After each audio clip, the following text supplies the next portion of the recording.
Eu vi um vídeo, na verdade, da Ana Paula Valadão. Recentemente, ela falou do senhor. Falou que hoje o senhor é uma das figuras que o meio evangélico meio que rechaça. Porque eu não quis mais continuar com eles. Sim. Se eu tivesse querido continuar, eles estavam me incensando como me incensaram a vida inteira. Mas é uma sensação de cônjuge desprezado, é o que eles têm, porque foi um divórcio unilateral. Porque eu não suportei mais ver tanta mentira, engano, dissimulação, roubo, ladruagem de todos os tipos. Eles sabem, eles me diziam: Caio, tudo que você prega é verdade. E tudo que você prega está certo, mas não dá certo. Porque não cai dinheiro. o evangelho não atrai dinheiro. A gente tem que pregar é Moisés, é lei, é condenação, é medo, é pânico, é inferno. Então, não interessa o que você está dizendo, é certo, mas não dá certo para os nossos interesses.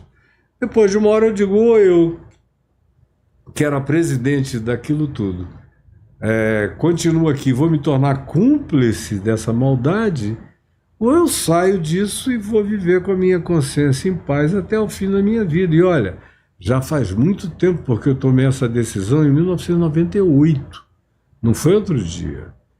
É que eles não conseguem me esquecer de jeito nenhum. Isso é verdade. Então, no vídeo, a Ana Paula Valadão fala o seguinte, que pelo motivo que eles te rechaçam, e aí eu acredito que deve ser um outro motivo, que eles meio que arrumaram um subterfúgio, foi isso? Foi um divórcio? Divorciei. Então, ela disse que é o seguinte, que por esse motivo que você foi condenado lá atrás, se a gente fosse aplicar a regra hoje, não sobrava um. Não, porque... Ela disse que é o que mais acontece. E outra coisa, tadinha, ela tem muito pouca informação sobre o que aconteceu. Até quando foi a decisão que eu tomei de me desligar deles, foi unilateral, e eles nem sabiam que eu ia me divorciar. Se eu não tivesse me desligado e me divorciado, eu estava aí do mesmo jeito, do mesmo modo, o tempo todo. Porque tem pastor nesse meio que já se divorciou 6, 7 vezes. E não acontece nada, traem para todo lado. Eu nunca fui disso, eu me converti e assumi uma vida séria com o Evangelho de Jesus, da maneira mais pura e mais autêntica, durante décadas e décadas e décadas. Eu não sou um menino, tenho 70 anos e comecei a pregar bem novo. Só na televisão eu entrei em 74, mas eu comecei a pregar e rodar pelo Brasil a partir de 73. Então, a maioria dessas pessoas que estavam aí não tinham nem nascido. Então, eu sei por que esse ódio vai de geração em geração, porque eu me tornei uma voz clamando no deserto e jogando na face desse grupo perverso essas maldades todas, insuportáveis para eles. Mas é muita pedofilia, é muita promiscuidade, é muito roubo, é muita mentira, não tem Jesus, não tem evangelho. Tem igreja onde o líder já me disse: aqui é proibido pregar Jesus, porque Jesus dá azar, prega Moisés. Você não vê que em toda igreja evangélica hoje tem uma bandeira de Israel? Tem, mas então, tem um pouquinho de Moisés, tem um pouquinho do Antigo Testamento, mas tem o Novo Testamento e os Evangelhos, né? Não tem. Aonde que tem? Me diga, aonde você entre em qualquer igreja e me diga onde Jesus está sendo pregado, não como nome, porque como nome mágico, nome de poder, eles usam como um nome de magia, de fetiche, aqui, ali e acolá, nem tanto. Não com tanta intensidade. Agora, o ensino do Evangelho de Jesus, o que Jesus ensinou, propôs, encarnou, viveu, gestuou, apresentou e mandou que fosse obedecido, isso não existe praticamente em lugar nenhum, porque se existir, vai ficar na marginalidade do processo. A coisa mudou de uma maneira tão horrenda que vocês que chegaram e estão vivos de algumas décadas para cá não têm ideia de como um dia o Evangelho já foi no Brasil e do que ele se tornou. Vocês só conheceram esse lado da pocilga. Vocês só conheceram o chiqueiro do negócio. Meu Deus. Só conheceram o esgoto de Paris. Mas tem gente que faz trabalho sério. Agora, não tem não? Mas não são conhecidos. Onde é que eles estão? Ou então você tem gente que se apresenta com fachada séria, mas nos bastidores é tudo mentira. Tudo mentira. Ou uma incoerência brutal, enorme. Como eu vejo por aí, pessoas querendo se apresentar numa perspectiva de eu sou culto e sou uma pessoa cientificamente preparada, mas se você perguntar quando é que Deus criou o mundo, ele vai dizer que foi há 6.000 anos atrás. Aí como é que você pode ser arqueólogo e dizer que Deus criou o mundo há 6.000 anos atrás, se só a cidade de Jericó, que é uma bobagemzinha infante de creche de arqueologia, tem 8.000 anos de idade? O Homo Carmelos, lá em Israel, tem 120.000 anos de idade, era Homo sapiens sapiens. Eu estou vindo agora de Göbekli Tepe, Karahamtep, Derinkuyu, que lá na Turquia, que tem 12, 13, 15.000 anos de idade, antes da criação do mundo, conforme a narrativa bíblico-semítica. Então, até os que vocês, desculpe eu ser franco do jeito que eu sou, até os que vocês consideram mais preparados, para mim é tudo um monte de gente que eu não levo em consideração, porque quando você espreme, eles não têm argumento e não conseguiriam ficar na minha frente para uma argumentação de qualquer nível ou ordem, de perspectiva bíblica, teológica, arqueológica, científica, genética, histórica, não aguentam. O senhor é um homem muito sábio, isso daí todo mundo sabe. Uhum. As pessoas realmente colocam você como... Você tem...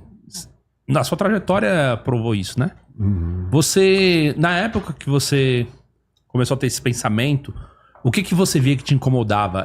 Já existia uma certa verticalização da fé daquela época? Já, isso é antigo. Nunca não houve. Nunca? Nunca. Nunca é uma palavra meio forte, né? Nunca, mas é nunca.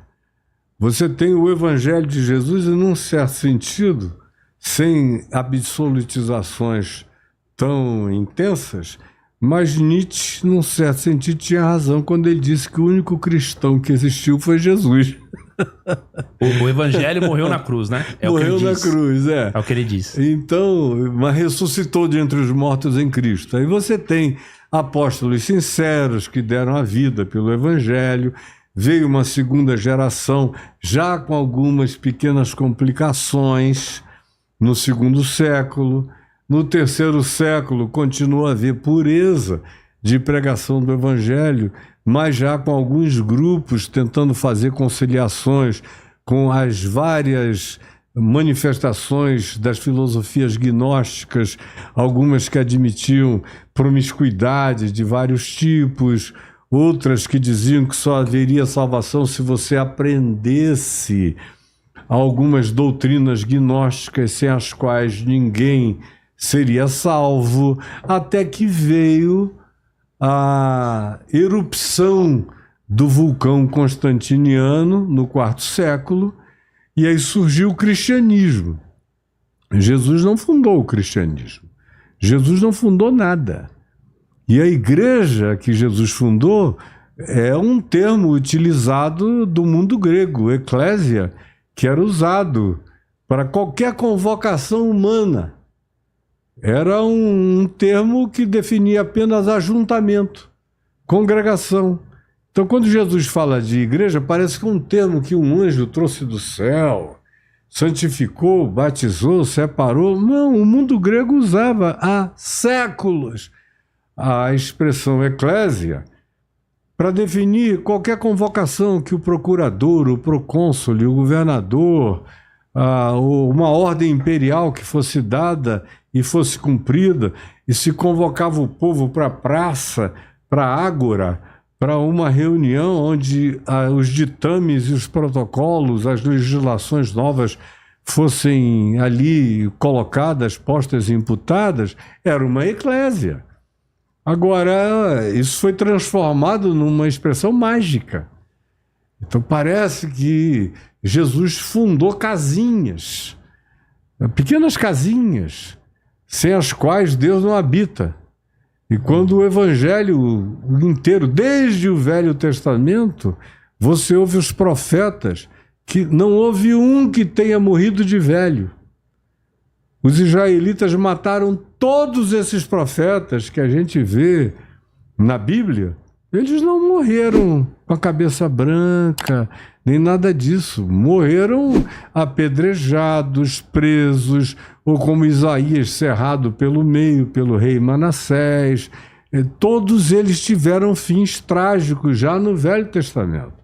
E os apóstolos de Jesus no Novo Testamento, o único que não morreu de morte violenta foi o apóstolo João, que morreu exilado, como exilado político na ilha de Patmos, lá no litoral da Turquia, mas é uma ilha grega. Então, de Constantino para cá, tudo que você vê é a mesma corrupção. Ou seja, a realeza, seja de que natureza ela seja, monárquica, imperialista, ou feudal, qualquer uma em qualquer tempo, ou republicana, ou presidencialista, aonde quer que haja uma manifestação de poder, você tem ali a igreja abençoando e buscando poder e querendo conluios com essas forças, porque os cristãos que tinham sido tão perseguidos no Império Romano, não o tempo todo, mas houve perseguições violentas, Calígula, Nero, Domiciano, houve vários, violentos. Tinham ficado tão traumatizados que quando chegou Constantino dizendo, olha, não vai ser mais assim, e ele chegou por uma estratégia política, porque o escriba dele chamado Lactâncio disse a ele, o único instrumento de capilarização que pode existir no Império para provocar união, no Império que já estava dividido entre Oriente e Ocidente, com fragmentação, com sede em Roma e com sede depois em Constantinopla, que pode juntar as partes desse Império, é o movimento cristão, que não era chamado de cristianismo. Jesus nunca fundaria nada que tivesse o sufixo ismo. Todo ismo é sistêmico, é fechado, é amuralhado, é blindado. Todas as definições de Jesus carregam um sufixo de qualidade, de ad no final, de abertura, de definição qualitativa. Mas na sua época, assim, quando você começou as pregações aos 18 anos, você pensava assim? Todo mundo pensava assim ou não? Não, eu pensava assim. Você pensava assim. O meu maior problema, quando eu me converti, foi dizer, meu Deus, eu vou ter que me tornar membro da igreja. Porque era coisa que eu já conhecia desde a infância. Eu não nasci alienado de nada disso. Eu tinha uma avó presbiteriana que tinha se convertido no século XIX. A minha mãe tinha se convertido no início do século XX. Meu pai era um agnóstico que se converteu nos anos 60, depois do golpe militar. Então, na realidade, eu cresci ouvindo todas essas histórias. Eles eram críticos, eles eram cultos, eles eram sensíveis, eles eram perceptivos. E de modo que a minha dificuldade nunca foi com Jesus. Eu sempre achei Jesus maravilhoso, eu achei Jesus o máximo. Mas a igreja me afastou durante muito tempo de qualquer vínculo com Jesus, porque parecia que o combo era inseparável, que para crer em Jesus, ser de Jesus e andar com Jesus, você tinha que pertencer a uma daquelas agremiações, a um daqueles clubes, a um daqueles guetos. E eu dizia, eu não vou aguentar um negócio desse. Eu nasci livre, fui educado livre por uma avó que era cabocla de origem indígena nativa, avó materna, a avó paterna era francesa, da família Lavigne, o meu avô paterno era um indivíduo cultíssimo, todos os filhos e filhas tiveram curso superior, isso num tempo em que ninguém praticamente, Ninguém mulher, tinha, né? mulher especialmente não tinha coisa alguma. Só tinha filho. Todos formados. E olhe lá, todos os filhos curso superior, todas as filhas curso superior. Então eu cresci num ambiente que de um lado era privilegiado do ponto de vista da selvaticidade natural, amazônida, e de um outro lado tinha toda aquela cultura do século XIX, meu avô era um latinista, e meu pai um cara da 20 anos, um ser que eu nunca encontrei ninguém como meu pai, com a pluralidade de interesses, de conhecimentos profundos nas áreas, uma polimorfia cultural extraordinária.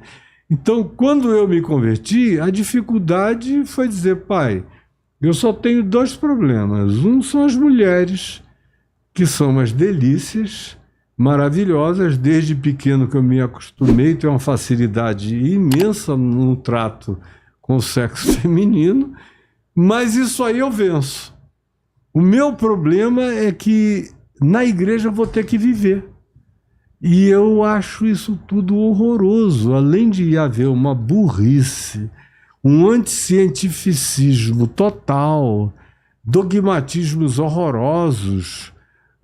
Se você falar em evolução, o mundo acaba. Se você falar, e olha que eu não sou evolucionista clássico, eu nunca fui, eu sempre achei que havia uma certa dimensão da criação que o próprio livro de Gênesis atribui àquela perspectiva de criação uma dimensão de desenvolvimento evolutivo. Mas, ao mesmo tempo, eu sempre criei que havia elementos de natureza de uma intervenção superior, sem a qual nenhuma evolução chegaria aonde chegou. Mas o meu grande problema com a igreja eram os usos, os costumes, e, além do que, a gente já conhecia uma quantidade enorme de eclesiologias dinásticas, do pastor que ia transferindo aquilo para o filho, para outro filho, para outro filho, de modo que era uma sequência de poder. Só que naquele tempo, eu já sou pastor, vai fazer 52 anos, naquele tempo era tudo muito menor. Eram algumas igrejas pentecostais, ainda não existia o fenômeno neopentecostal, eram algumas igrejas pentecostais, mas as presbiterianas ainda eram igrejas muito sérias, as batistas, metodistas, anglicanas, luteranas, as que tinham origem histórica reformada do século XVI, ou a metodista, com os seus 200 e tantos anos de existência desde John Wesley, eram grupos bem estruturados, mas na maior parte das vezes a cabeça muito estreita.